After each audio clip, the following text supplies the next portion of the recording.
Okay. Warm welcome to you all to ARU, for those who have come from outside of ARU, to Dan's inaugural lecture. We are really delighted to have you on a very sunny day.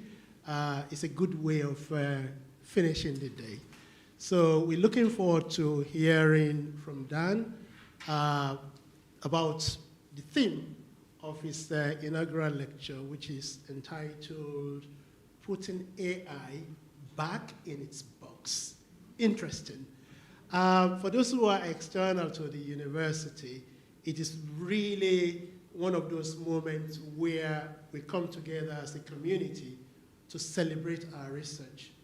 And we have a very inclusive research culture in ARU, which cut across different disciplines and different strands, including education, which is the specialty of Professor Dan Berger. I think we have to be very formal introducing.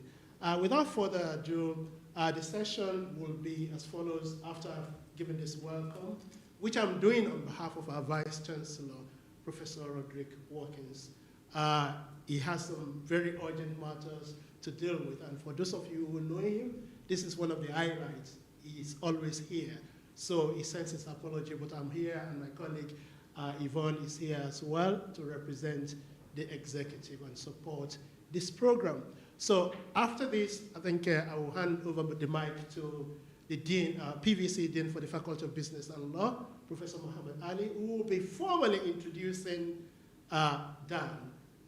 He has two roles, professorial as well as the Deputy Dean for Education. So yeah, we're really, really delighted to hear from Dan on that important topic, which is really, really crucial for us as a university. We've made some investment in that area. We've set up some infrastructure to support all strands to AI, including research, including education, and of course, automation in the professional services area. So Dan will be speaking to the education side of it. So after the Dan's lecture, we would take some questions. So please note your questions as Dan presents. After the question, then Mohammed will be coming back to do a kind of wrapping up summary, as well as a kind of vote of thanks to Dan as well as everybody here. So without further ado, I'm delighted to invite Professor Muhammad Ali to present Dan. Thank you.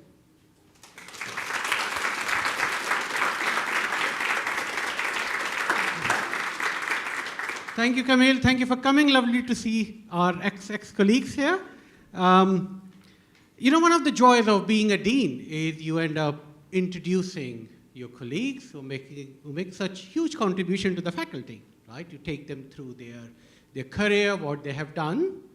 But it will prove to be a bit challenging today. So those of you who know Dan and Dan's career would understand why it would be a little bit challenging for me today. I mean, trying to describe Dan's career is like asking someone to, summarize a fascinating book in one sentence, right?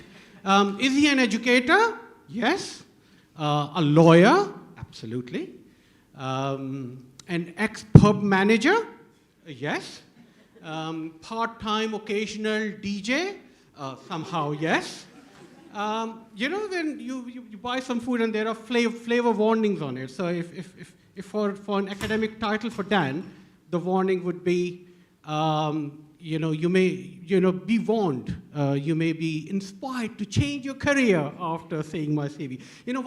One thing we all know about Dan is Dan would come to a meeting with a nice toolkit. He will have solutions to every problem, right? Isn't it?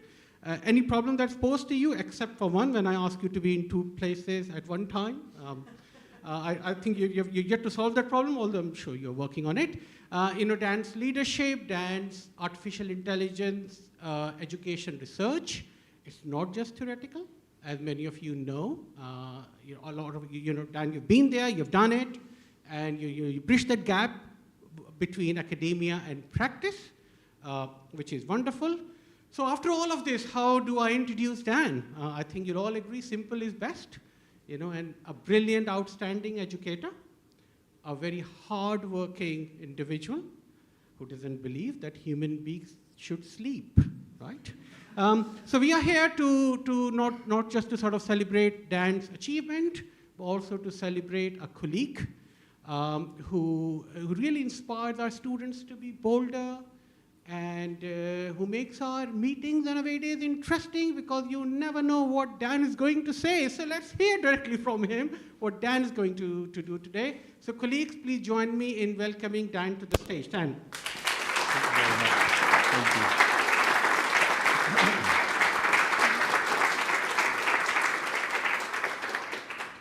you. So you don't know what I'm going to say next. Challenge accepted. May I begin by saying that I have a tendency to get overexcited when given a stage, and it is likely that I'm going to be rude and not thank people at the end of my presentation, simply because I've forgotten, which I will regret later. So before I get overexcited, I think I'll do my thank yous now. I want to thank, first of all of my colleagues who have helped shape my career in whichever capacity it is. When I started in academia, it feels like not that long ago, but it is quite long ago now. I certainly am not now what I was when I started. I certainly felt at the time that I was quite disruptive, and now I'm trying to, let's say, be less disruptive and more constructive, and I think in a lot of ways, that's down to the patience and the guidance of my colleagues. So I want to thank my colleagues for that, for helping transform me into this, which I think is probably, for me, a product of your patience. I also want to thank the referees for my professorship application, who must have said some quite nice things. So thank you to those. I want to thank our leadership team, who have been so supportive and have given me the opportunities to lead on projects which allowed me to actually put in an application worthy of acceptance. So thank you very much for those opportunities. And I want to thank you who have come here at the end of a busy day at 6 p.m. On campus, which is hard enough to get anyone to do at any time of the day. So to give up an evening, I think is really amazing, and I'm completely appreciative of that. So thank you so much. I will now, without further ado, now I've settled myself, I'll now start my presentation. It is called Putting AI Back in its Box, and the theme of this talk is to talk about what AI can, but most importantly, what it cannot do. And I think it's really important in the current narrative to try to put AI into the space where it becomes a tool for us as humans to use, and not be too concerned about us losing our humanity in the process. Because I think that has become the overarching worry and risk narrative. And because of my background and research in machine learning, in probabilistic theorem, I'm going to hopefully guide you through some of those themes and explain what I think the limitations of machine learning are, and hopefully we can draw some conclusions from that. Mohammed rightly said that I was an occasional DJ. I was more than that. I was an accidental DJ. I DJ'd because I had a business where having DJs on staff were extremely expensive. And they were 2 cocktail bars in London where the gearing of the business model was so tight that any expense that came out of the business that didn't automatically come back in as profit, and DJing is one of those things, it had a halo effect on bringing in customers, but you couldn't sell DJing for profit, became really untenable over a period. So I started to do the DJing myself. So accidental, incidental, and not that occasional. I did it all the time for years. And now I don't do it so often, but I still do it. And I'm going to show you a brief history of my life in one slide.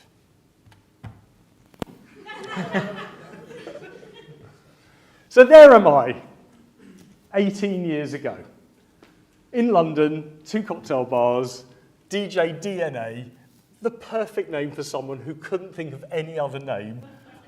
Something that seemed a little bit cool, but of course something that if I needed to write it down quickly, if I'd forgotten it, it was simply an anagram of my name, and that was okay. And that was my DJ name for quite a number of years, and I DJ'd electronic dance music. Now, for any of you that don't know what that is, it is a lot of bleeps, and it's very repetitive. And it doesn't have any discernible structure for the uninitiated, but for those who study this type of music, there is a very definite structure to it. Now, if you think about music on two different decks, those are record players for those of you of a certain age, playing at the same time, it becomes a Venn diagram. In the middle, where the two tracks interlock, that's where the DJ is creative. And that is what we call a mix. And making those two records mix coherently and for them to make sense actually takes quite a lot of mathematical thinking.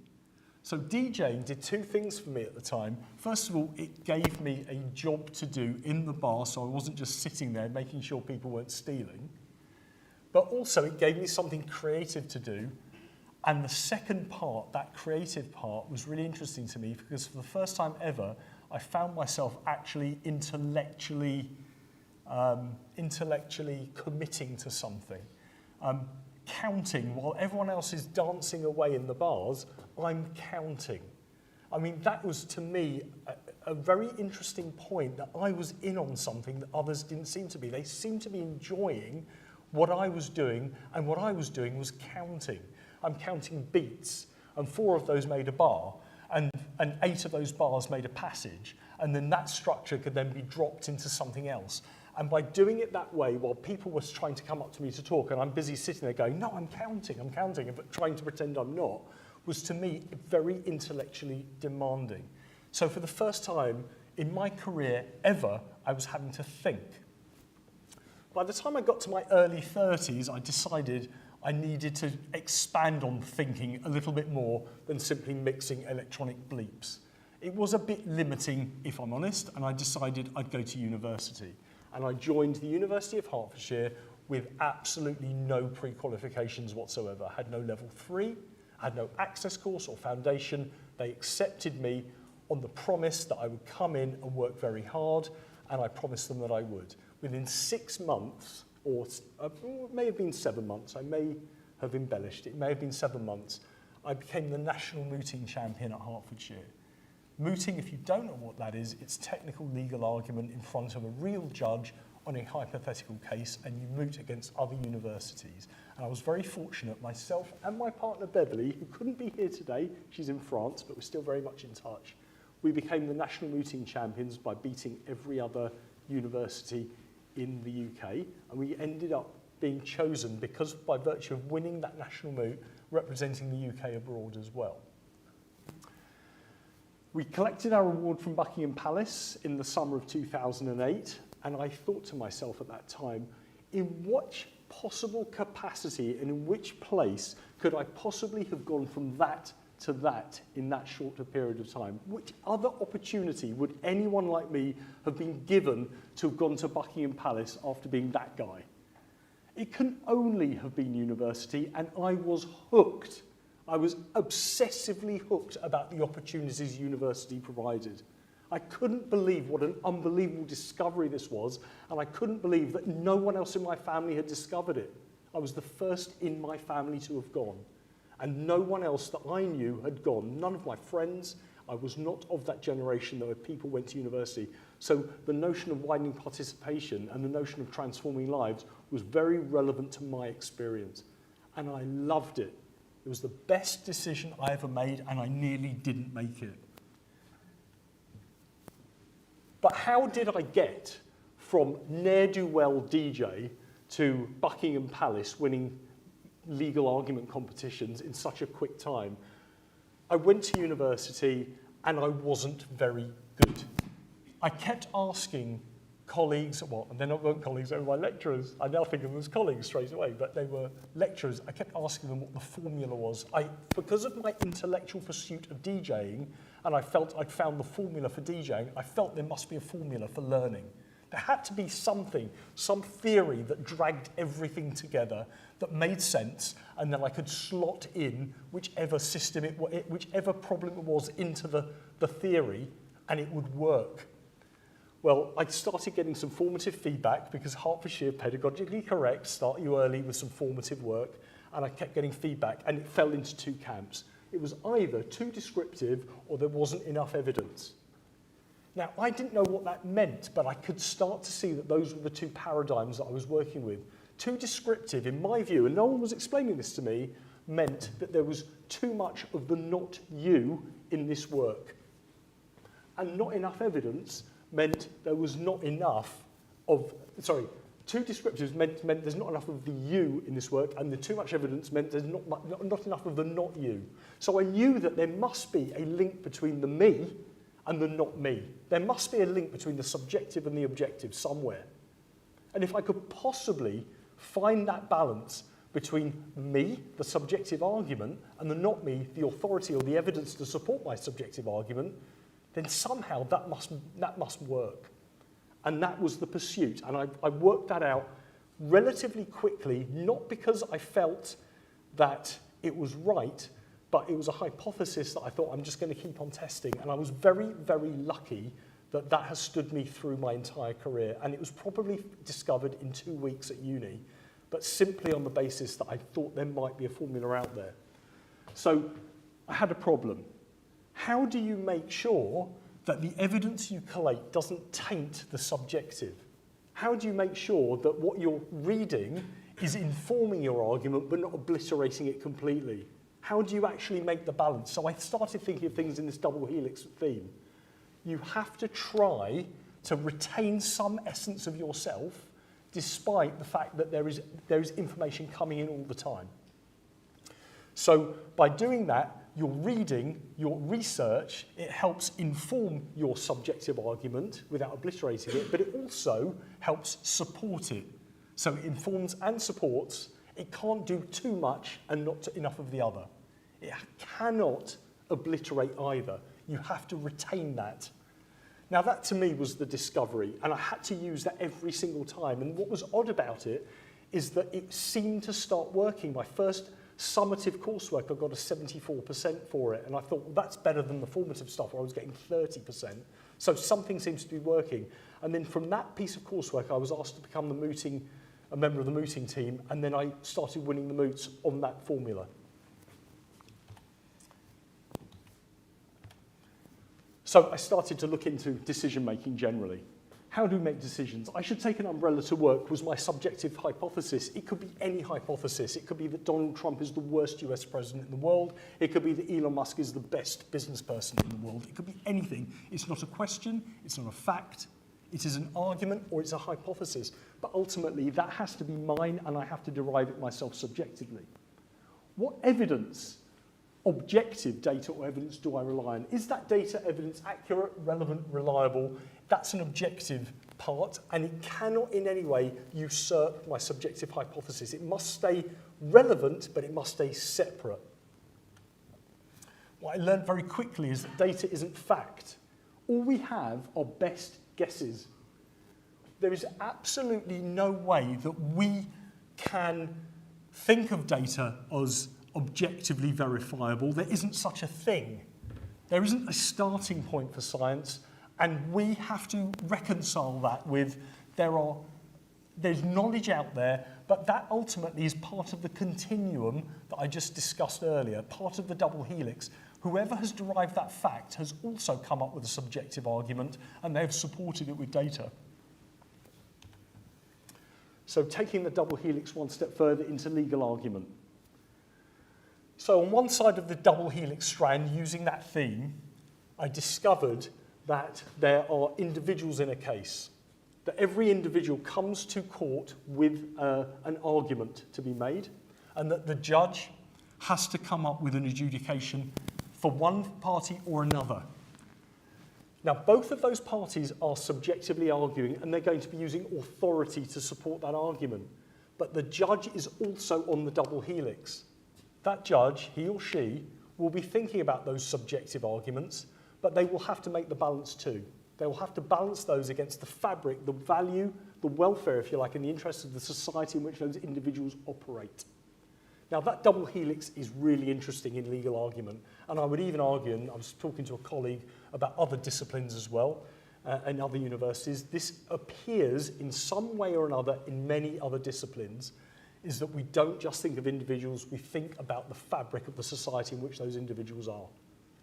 Now, by doing it that way, it means you end up with a consistent system of decision-making which works in almost every single scenario, certainly in the law, and I would challenge anyone here to consider a situation where a lawmaker, a president of a country, would ever knowingly say that I haven't considered individual rights and I haven't balanced those against the society in which those individuals reside and operate. They would all say that they are doing that, every single one of them. It doesn't matter how unpalatable we find it, that would be their defence. So in a situation where we consider human rights are being violated, that leader would say, I'm sorry, you may see that way, but actually we're protecting some individuals, we're balancing some individual rights, but society will accept it. And in legal argument, we've seen that happen and change as society progresses. So at one point or another, it was seen that wives were the chattels of their husbands. Now, we find that absolutely obscene in the current climate. In the way we think of humanity, that is absolutely unheard of. When you think about the rationale at the time, it was the only way that that society could protect the wife when the husband was away fighting, that they needed to have some kind of rights.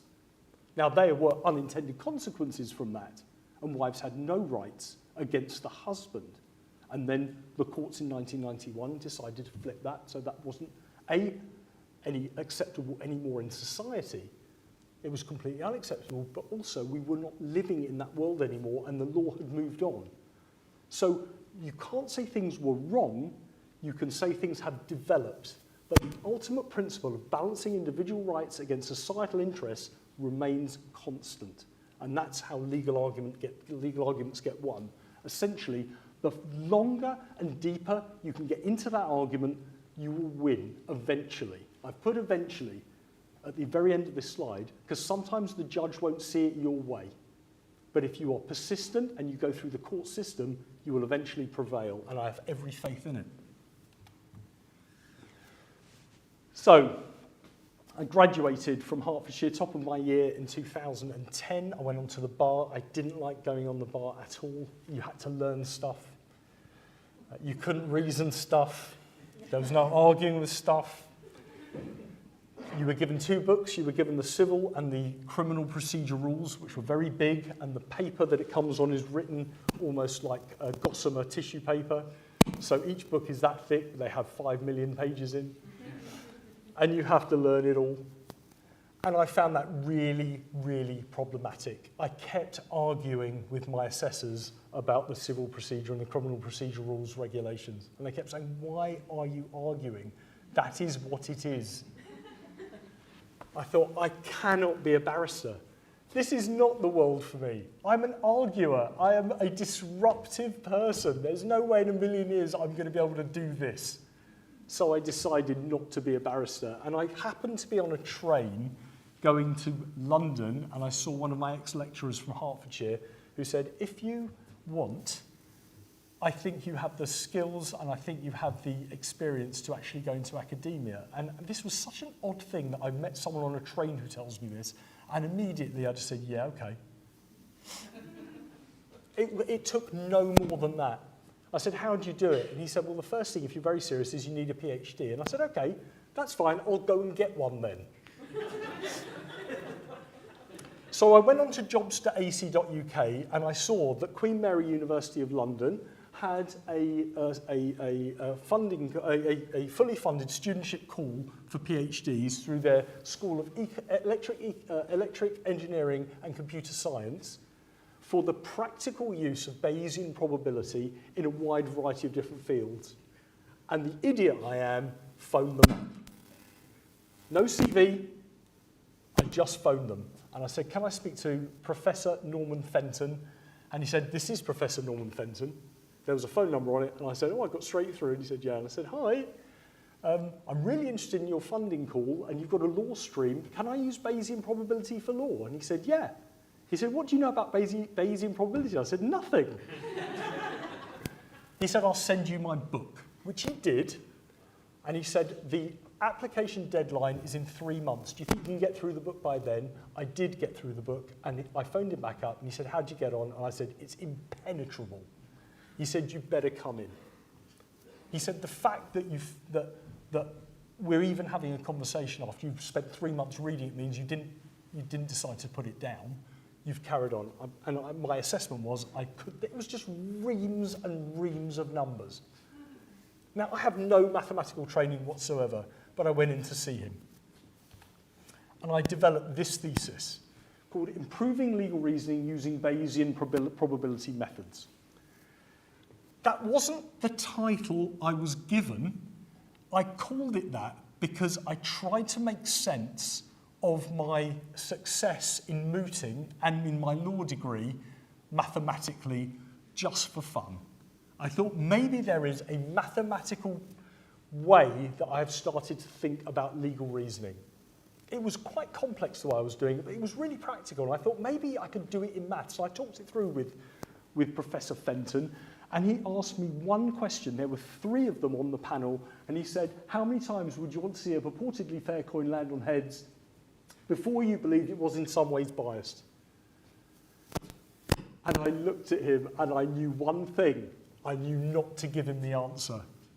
I knew whatever answer I would give would be wrong. If I said 8 times, I knew in my heart of hearts he would come up with a counter response that there was no way that I could respond to. Because I couldn't think of an answer. I mean, I wouldn't even know where to start with that. Oddly enough, years later, I found out that that's a question from a Tom Stoppard play. But it's a good question. He wanted, I suppose, to think, how does this guy think? But what I did say to him was, here's what my feeling of is with legal theorem. And I gave him this idea of legal theorem about this double helix, about argument and subjective and objective. And he actually said to me, yeah, okay, you can have it. You can have this studentship. We'll bring it. He actually phoned me, I think, half an hour later. He said, yeah, we've picked you. We saw 100 people for this, and 99 of them were mathematicians. So he said, we'll take you on, because you're not a mathematician, but if you don't work out in 8 months, we'll get rid of you and it won't affect the funding. I thought, wow, challenge accepted. So I started on my way. On the top right, you'll see Bayes' theorem. And that is the theorem that has been developed over the last 250 years, starting with Reverend Thomas Bayes. And I knew nothing about maths, and I knew nothing about how the theorem worked. But what I did learn is through going to a few sessions and a few seminars that mathematicians using algebra break algebraic equations down. Now, I didn't know why they did that, and I don't know if anyone here does. I thought it was to show off that you knew how they worked. I did. Why wouldn't I? I thought the mathematical theorems came in lots of different guises and ways, but actually mathematical theorems, is that a word? Theorems work in a lot of different ways, and they help you if you break them down, you can help articulate different problems using the same theorem. The one that really helped me and articulated that double helix was this breakdown here, which is the posterior, the result probability, is equal to the likelihood ratio of the objective evidence multiplied by the prior. And the prior is subjective, and that is also denoted as a probability. So what we're looking at here is the subjective world, that is the result. The subjective probability is a combination of the objective and the subjective. We call it subjective probability, but actually you can't just be subjective and you can't be just objective, and that really meshes well with my notion of legal argument. There's a bit of you and there's a bit of not you, and you've got to keep them very separate, but they must link. Now that to me was fascinating. And I thought, now that I'm really good at probability, after 5 minutes there, I'm now trying to work out the probability of me actually doing a law degree as late as in the day as I did, and coming up with my own way of working out legal theorem, which happens to align perfectly with a funding call on subjective maybe I am a closet Bayesian, and I never knew it. And that is one of the weirdest things that ever happened to me as an academic early on, was I think that I may have been a closet Bayesian really. So if we look at the way that I configure legal thought, it is purely Bayesian. It is the notion of linking the subjective to the objective to create that critical reasoning. And that is it. However, if you break it down really, really carefully, what it really means is that we must consider two competing worlds. One is true, one is false. And what we're trying to do is to create mirror images, and you're comparing one with the other. So it's okay to think in black and white, because black and white thinking allows you to think in two paradigms, true and false. There are shades of grey in between, but you must think of the world as a binary decision, yes or no. Now, that also adhered with my argument theory in law. When you go to do your legal exams, your legal assessments, what the judge is looking for is a yes-no answer. They want to know whether or not the person is guilty or innocent, or whether they should win the claim or lose the claim. So that binary is fine. You can never go to court and they say, what do you think your chances of your client? They go, well, so-so. That's not going to win you. This is the reason why my client wins. This is the reason why they don't. And here's the evidence to support it. So the first thing is two competing worlds. The second one is that context point. What binds objective and subjective evidence to hypotheses? And that is something called context. And I'll talk about that in a moment. That's the decision tree. And that is the true and the false world in which that decision tree sits. I've put a line at the bottom that where that decision tree is, where you have a true and a false world, the true matches divided by the true plus the false matches is actually Bayes' theorem.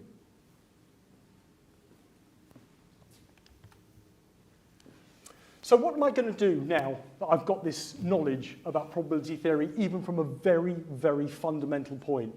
I needed to use some stats for it to work on. And in legal argument, there is no better place than DNA matching for me. I tried using cases where there was statistical evidence presented, such as with shaken baby syndrome, sudden infant death syndrome, where someone was accused of shaking the baby. There was some really high-profile cases on that. But actually, there were a lot of miscarriages of justice cases with DNA matching. And it was really helpful for me to feed into that. So what I started to do was to really narrow my research down to just DNA. I used other bits and pieces to help triangulate it, but DNA matching really was what I really wanted to focus in on, only because it had so much information attached to it that I could go to. So I didn't know anything about DNA matching, so I used to go to things like the Nuffield Foundation seminar series on how to do DNA matching. So I'd travel up to London and sit at the very back and not ask any questions. And I started gleaning ideas of how they do DNA matching. And I learned about alleles and loci and probability theory and what all of these things meant. And I gleaned that there were some assumptions around DNA matching. The first one is that the world population is finite, that there is a number of people on the planet, but ultimately it's a finite number at any given time, at any point in history, at any point, any time. Just in the second before someone is born, before someone else dies, the population has a number. And that number equates to a sub-series of loci on a DNA strand, and all of them have a value. And you can match that number, and the higher the number of matches, the lower the probability that this is just a coincidence. Is everyone happy with that so far? And that's a bit complicated, and I found it hard. But essentially, DNA matching means that there is on the DNA strand, this ladders, where the more of those there are, it's a bit like bingo, the higher the probability or the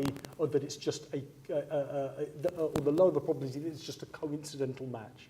So the implication is the higher probability that it belongs to someone you think it might be. The second one, that sample is homogeneous in the world population, that world population which is finite, that if there is a match, they aren't all collecting in one space. So they could be dotted around the world, but they may not be. But it's random, hence the term random. And the third, that there are no testing errors. Now, the funny thing is, one thing I did learn very quickly is that if there is a non-match down that line, if there is a non-match, then actually that's fine. Then that is probative towards the defence case. There is a non-match, that is 100% sure it can't be the person. In the same way that the assailant has blonde hair, and then you find out the assailant actually doesn't have blonde hair, then that's not a match. Had a real problem with this. The problem for me was that the idea of a random match probability hitting world population levels meant that the implication was there was a certain match. So if you've got a random match probability of 1 over 7 billion and some, the implication must be you've got your person. Because that's how the whole evidential system has been created. It must be the person. Now that for me was really problematic because mathematics had told me earlier in the year that in maths there's no such thing as certainty. That everything is between 1 and 0, those binary endpoints, but it's a shade of grey in between. You can never get to 1 and you'll never get to 0. So you can't have a certain match. And the whole graph looks strange to me. So Norman and I sat down and I said, I've been to Nuffield and it makes no sense that once you hit the world population number that you would get a certain match. And he said, no, you won't get a certain match. So I said, so where do we go from here? And he said, I don't know. He said to me, I've got an idea. He said, what if it's a 1 over 7 billion world population random match probability and then you find out that the person has 9 fingers? Which is, let's say, a random match probability of 1 in a million. I mean, it's probably higher than that. What do you do? Do you multiply 7 billion by a million, therefore going in excess of the world population? What did the Nuffield Foundation think about that? There's no way that I could possibly answer this. What happens if you go higher than the world population with those matches? Is that something that's not been written in? Now, I put in the box at the bottom that the initial thinking was that the prior for DNA should be guilty, not guilty, or 50-50, which would then make the model work. But that loses the context of the assumptions that I've already described. So that cannot work. When you're testing for DNA, you're not looking for guilt or not guilt. You're looking for it's either to be the person or not the person. So I then went home and I thought there is only one rational answer. We must flip the coin. We must flip the coin to the other side of the argument. If I was the lawyer and I saw that there was a piece of evidence with a random match probability of 1 over a billion, then that must favour the defence hypothesis by a factor of 7 to 1. On that evidence alone, it's the only rational way that I could present that as a lawyer. Not as a mathematician, but as a lawyer. So if I had a random match probability of 1 over a billion and someone came to me to defend them, that looks bad for my guy. That looks bad. But actually, that implies there are 7 matches in a world population of 7. So on that evidence and nothing else, there are 6 other people it could be. So it must favour the defence hypothesis by a factor of 6 to 7. But what if you went over the world population? Let's say you flipped it to 14 billion to 1 or 28 billion. The only rational way that this can be written on the graph is that it then flips to favouring the defence hypothesis by a factor to favouring the prosecution hypothesis by a factor. It's the only rational way you could present that in a courtroom situation. So a 28 billion to 1, for example, random match probability, all that means to a jury is that evidence supports the prosecution hypothesis by a factor of 4 to 1. That's not very exciting. So I've got a random match probability of 28 billion to 1, and all it does is support the prosecution case over the defence case by a factor of 4 to 1. There cannot be any other possible reason that I would make that argument if I was a prosecutor and let it stick. There was a further problem. What happened to the centre of the graph? If you look at the 1 over infinity at one end of the normative distribution to infinity over 1, the only rational number in the middle is 1, because all you're doing is shifting the dial until you're going from positive to negative integers. So what you end up with is a 1. Now, we've already discussed that there's no way in a million years that 1 exists in mathematics. So the only rational argument I could possibly make is that probability has to be subjective, and that's all it can be, is that it's one thing and another all at exactly the same time, and even that adheres to the double helix principle. Now that for me was an epiphanal moment. I realised that mathematics and legal reasoning are the same. All mathematics is the ability to come up with a subjective argument backed by objective evidence, and that adheres to Bayes' theorem, it adheres to frequentist probability theory. Everything seems to apply in the same way. Now that for me was hugely important. I realised the importance of the subjective in any theorem, and it didn't matter if it was probability or law or anything.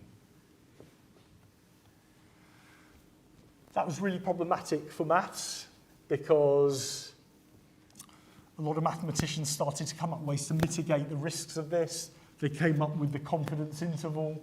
I know what we're going to do. We're going to say we will create a node where even where there is uncertainty, we're going to say it's only 75% uncertain that it's in that band. But of course, you're never going all the way to infinity. So confidence intervals don't work. The Royal Statistical Society on this page have argued that a random match probability of 1 over a billion is the highest you'll ever go to in court. And the reason why they have used that is that communicates the rarity of a match. I'm a very cynical, disruptive person. I don't think that's the reason. The reason is that it's too scary to consider anything higher than that. What the argument is, and I've looked on their website, is it shows rarity, and also we can't vouch for any higher random match probability than that, but that cannot possibly be the reason. That's not mathematically sound. And we're talking about the Royal Society here. Surely they should be able to take on the argument of a mathematically sound argument and not just come up with this kind of vagary that it just demonstrates rarity. That doesn't help anything. So let's go back to the coin. Now I had enough knowledge after a few years of PhD to answer the coin question. That coin, how many flips does it take? What it is it's all based on the subjectivity again. It's how much knowledge you have. So how many flips does it take before you think a coin is biased? Well, if you know you've only got 10 flips, then 10 heads is about 1 over God knows what. I can't do the maths straight off. Thousands? 1 over thousands? If I've got infinite flips, I could expect 10. I could expect 100 at any given time. And that is really the heart of what we call the gambler's fallacy, is if I have a coin in my hand, I can't load it with heads privately and then say to you, what's the chance of another head? Knowing that I know that I've already flipped 3 private heads and you're going to get the 4th one, because to you, that head is completely alone. To me it's not, but to you it is. Now that means the subjective knowledge around those flips is crucial. We call it in mathematics the difference between conditional and overall probability, but the fundamental truth is my knowledge of what's happened and your knowledge does not link. So therefore the gambler's fallacy cannot be made out. So what do we do? Well, lawyers go to court, they present evidence, they present it in ways which they think is going to win a jury over, they present DNA evidence in random match probabilities, and what happens eventually is the jury cannot see the probative value of that evidence, so lawyers then try to combine it with other evidence. So they combine it with all sorts of things which can be mathematically, statistically put together to combine it. So they try to combine it with things like where the person lived. Is that if we accept that DNA random match probabilities are homogeneous in the population and we know the person who is one of these so-called matches lives in Cambridge and so did the victim, there's a higher possibility it's the person in Cambridge who did it than someone who potentially lived in Beijing or somewhere else. But actually, mathematically, I proved in my PhD that that evidence, A, doesn't even link. They are two separate pieces. Both of them are important, but they don't link and cannot be combined and cannot be used to bootstrap each other, but actually could even contradict each other. So the Cambridge evidence could actually completely nullify the DNA evidence. And that was a bit of a game changer. Brings me on to AI. Why is this relevant to AI? Well, everything that I've just said is not compatible with AI. AI does not think in infinity. AI cannot think about the double helix. It has no context. It does not derive subjective hypotheses. There is no subjectivity in an LLM, a large language model. What it is a mirror to our decision making. It cannot possibly come up with anything new. We can barely come up with anything new, and we're the ones programming it. So,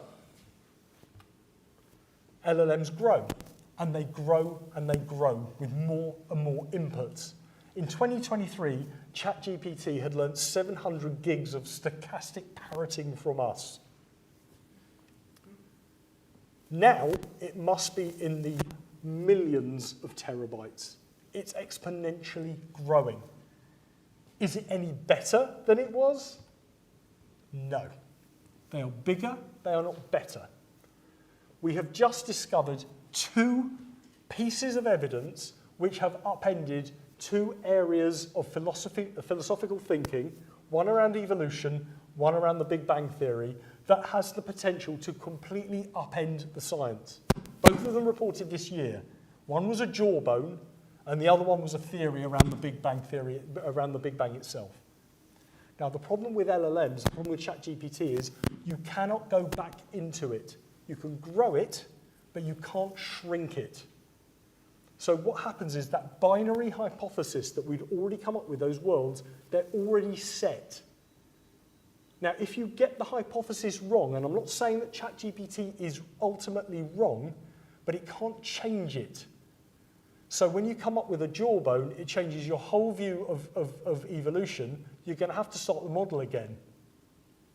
Now, I'm not saying that AI can't start models again, but that's not what it does. It grows from us, and it's not going to want to start again and again. So when we talk about things like hallucinations that it does, those hallucinations might be curtailed and might be mitigated. They will never be eradicated. Could AI hinder human subjectivity? Well, I've just said there is no subjectivity in AI.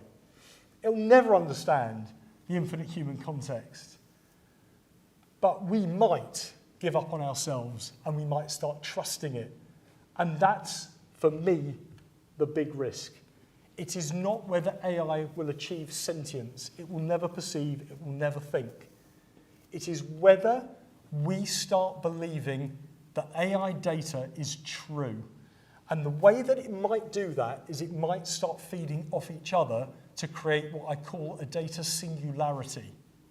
Now that means that all of the data platforms start sharing each other's information. And I, just for fun, decided just to put in an innocuous question, which is, what's the weather forecast for Cambridge next week? And I did it last week.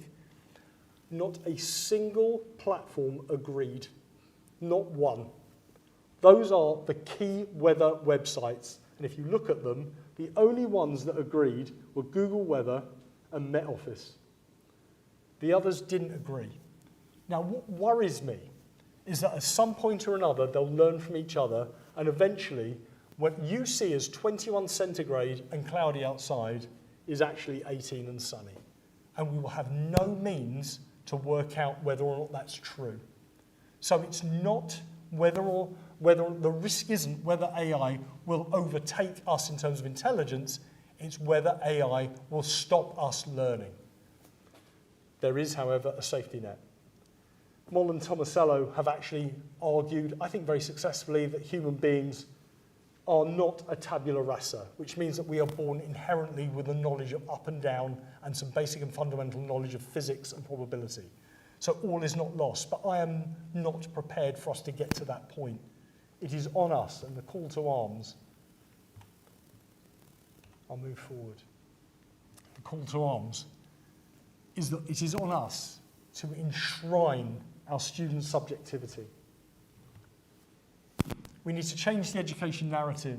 We need critical analysis points, not facts. No more lectures, seminars.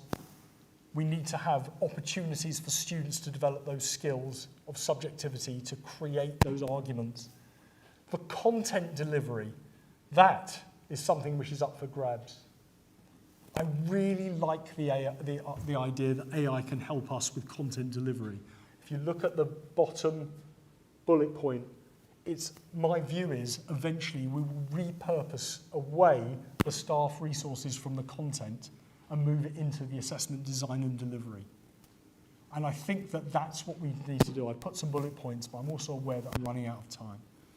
But I put some guidance into how I believe that the human assessment can become the norm in future. I don't believe it should be AI-proof. I think we should embrace this. It is a tool. It is absolutely not my master. I'm not going to go into how we do it operationally, but I want to leave you on this last slide. So last week I went to a corporate dinner and they had a DJ. And I went up to the DJ and I said, hi, I used to do what you do. What kind of decks do you use? And all those annoying, punter questions. Oh, I use, Denons. I use new Mixstream. And they said to me gamely, what kind of music do you mix? And I said, I mix everything. I can mix drum and bass with house. They said, no, you can't. Drum and bass and house don't go together at all. And I said, no. All you need to do is create an auto loop of 3 bars on a 4-bar track at 130.5 BPMs. And because 174 BPMs on a drum and bass track is essentially multiplied by 0.75 makes a 130.5, it mixes perfectly easily. I looked back at the DJ. The glazed expression told me that actually this is the career path I should always have been on. Thank you very much for listening.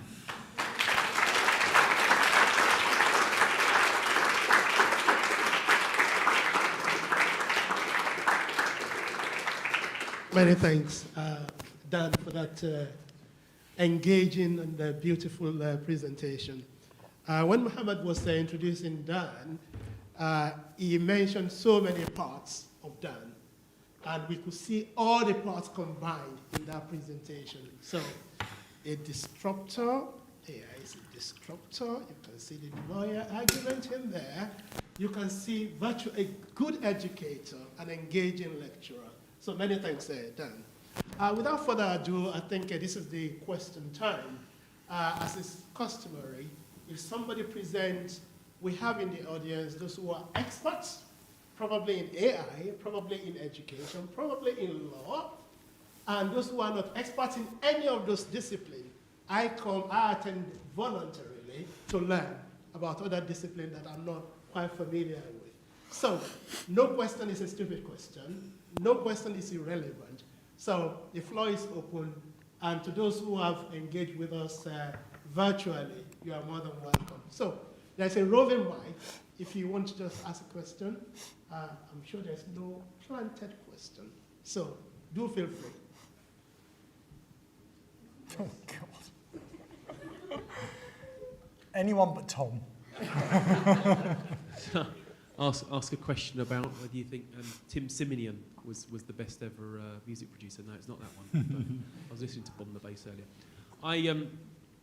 So I have got a question, but first I love the way that you went from DJing to law to maths to AI. This romp through it. I mean, it just shows how interconnected all these things are and how many common, and how maths is such a common kind of basis for so many things and how it can be applied everywhere. I loved it, Dan.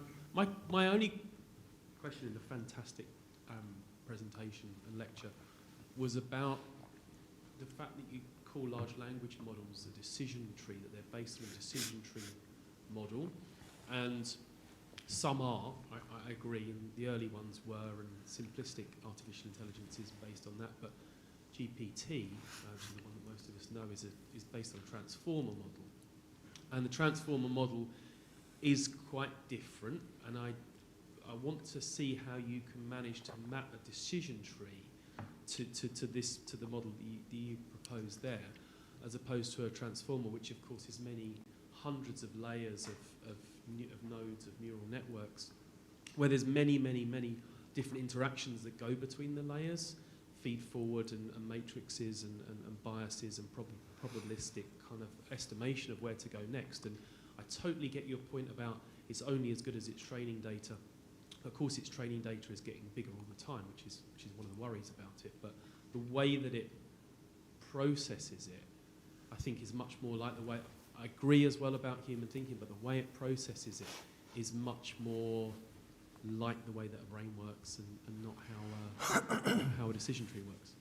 Okay, for the sake of simplicity for this talk, it was helpful for me to show a decision tree, but Bayesian theorem, or Bayes' theorem, has moved on from event trees, decision trees, to Bayes networks. And Bayes networks, at the very heart, are decision trees with nodes.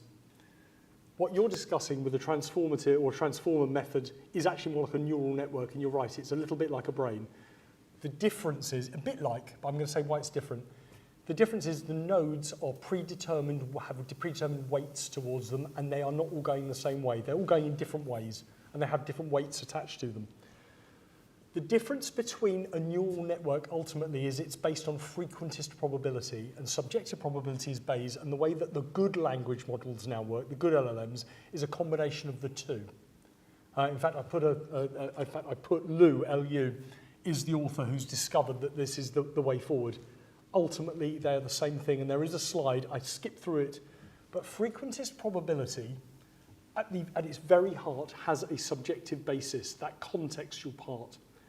Subjective probability can't work without objective knowledge to work on it. It's part of the same continuum. You cannot divorce subjective and objective probability in the same way that you can't divorce qualitative and quantitative research. Without them being on a continuum, one means nothing without the other. So I would argue that I think that the marketing guys for neural networks have done a great job convincing people.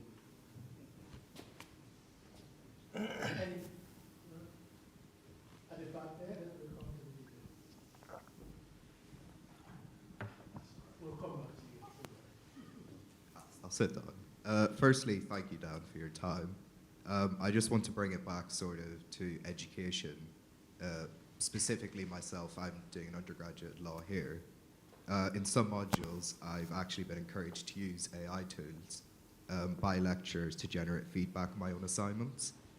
But to get anything useful, I've had to guide it with prompts. So you are a helpful mentor, respond using British English, which you might agree poses some sort of subjectivity to the LLM.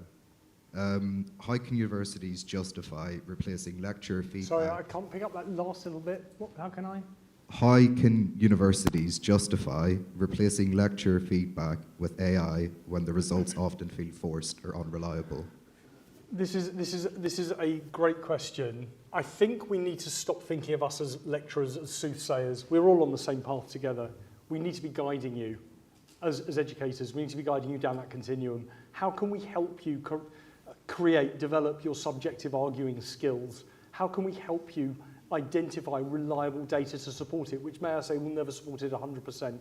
The marking aspect of this needs to be about you. AI will never be able to find out about you. A human will. It's that meeting of minds. It's that meeting of subjectivity. So how can we ever do that if we submit to AI? I don't believe we can. This is something which is still a work in progress, but my sense is that if we use AI properly, which is to help deliver content, to help provide the parameters, or at least, or structure of an answer to allow you to flourish and be the you, the human part will never be eradicated. It is a risk that we don't do it, but I think we're up to it. You know, one of the things that worried me when I first got into lecturing was Wikipedia. Well, I think we conquered that, and we will conquer this. It's a great question, but I think actually it's about reframing that relationship between us and our students. Thank you.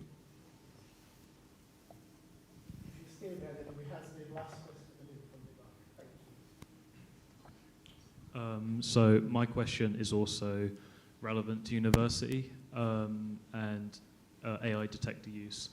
So I've just recently finished my dissertation, and I've realized that I've had to change multiple parts of it due to multiple AI detectors stating that parts of my dissertation were wrote with AI, so I've had to change words such as moreover, thus, and analyze to make it sound less formal,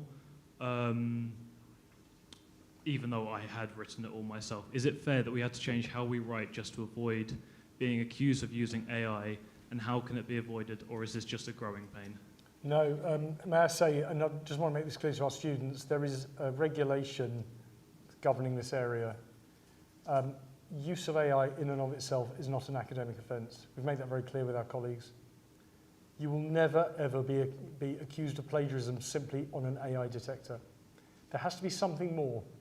Now, I can't comment on individual cases, but your lecturer will never make you change the way you write because of a word that was used on AI. Your use of AI, I think, should be celebrated. It's an employability skill you're going to need in the real world. We all use it. It's how you use it effectively and appropriately which is the key, not the form and format of which, on how you write. We're looking for your critical reasoning. It's a good question, thanks. Lovely, thank you.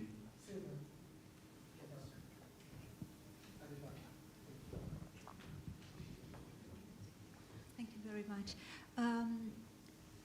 Well, you have told us your view about the role of AI in education and how you can use more human and lecturer input into designing the assessment as opposed to delivering the content and the learning.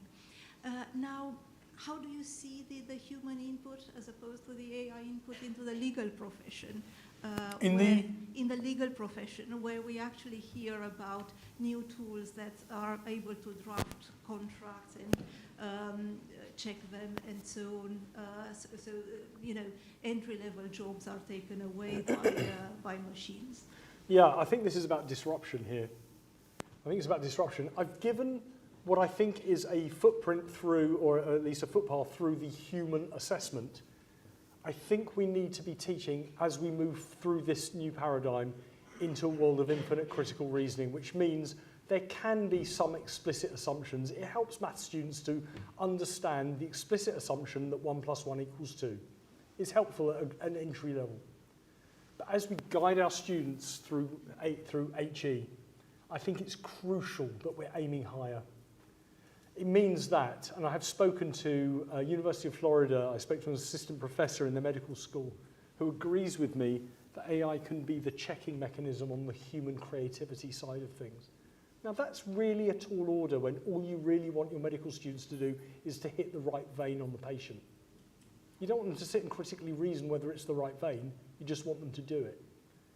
What I would hope to see over time is that they learn to do that, but they also discover and consider other ways of doing it. And that, for me, is the end of bullet point 1.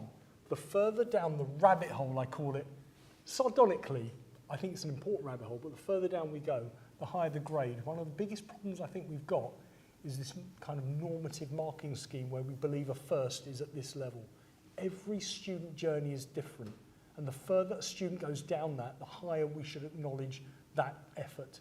So I think as time progresses, we will move away from a standardized marking process to something more personalized, but I think we're not there yet. If it's very quick and very short answer, absolutely. It'll be a short answer. Okay, I'll try to make it short. So thank you then for the lecture. It was really interesting. And you gave a very interesting weather example, showing, you know, what happens if we all accept that there's just one source of truth. And you also spoke about, and actually here on the slide you say about going down the rabbit hole. So how can we inspire, I guess, our students to keep this curiosity rather than just typing a question in ChatGPT, getting this one answer and being satisfied with it? How can we, as educators, inspire them to go down that rabbit hole? And I'm not talking just about kind of how we teach them with authentic assessment or being more personal, but do you think there's an impact on how we actually teach as humans? I mean, personal qualities? Thank you. Yeah, okay. So this is about focusing on creative thinking and critical reasoning and accepting that all of our students come in at a different entry point in the rabbit hole themselves. So personalized learning is key. I think what you're describing here is the old money, which is create a standardized template and all students should fit into it. And I think we all know that that creates its own problems. I won't go into any further detail because Carmel's looking at me.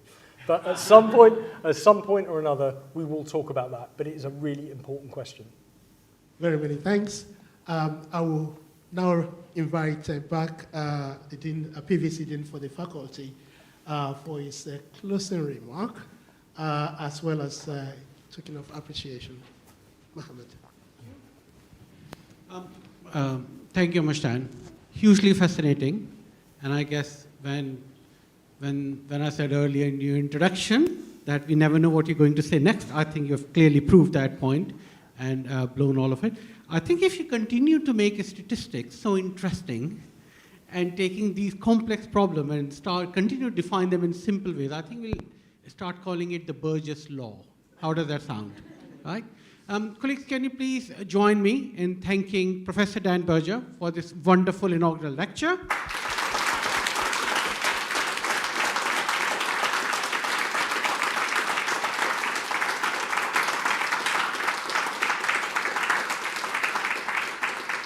And as a small vote of thanks, Dan, here's something for you. Can I invite Yvonne and Camille, please, to join me in handing these to Dan, and also for a picture. I'm sure someone somewhere here would take a nice picture of it. Here we go. Thank you, Kate.